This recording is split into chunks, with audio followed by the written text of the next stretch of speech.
Je m'appelle Georges. Et pendant longtemps, j'ai cru que la cigarette était mon ami. La première fois que j'ai fumé, c'était pas pour le plaisir. C'était pour faire comme les autres, pour paraître fort point calme, détaché. La fumée montait et moi je me sentais accepté. Au début, c'était juste une après une longue journée, une quand ça n'allait pas, une pour réfléchir, une pour oublier. Sans que je m'en rende compte, la cigarette est devenue mon réveil. Avant même de dire bonjour au monde, je disais bonjour à la fumée.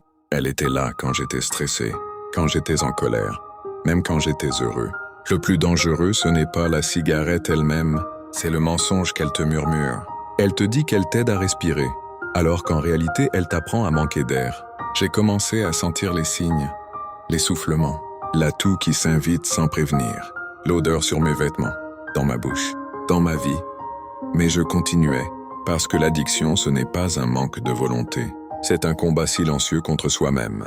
Un jour, je me suis regardé dans le miroir, et j'ai vu quelqu'un qui ne contrôlait plus rien. Ce n'était plus moi qui fumais la cigarette, c'était elle qui me fumait. Arrêtez, c'est dur, très dur. Il y a les mains qui tremblent, la tête qui crie, le corps qui réclame. Mais chaque jour sans cigarette, c'est une petite victoire. Une respiration de plus, une liberté retrouvée. Aujourd'hui, je ne dis pas que j'ai gagné, je dis que je me bats.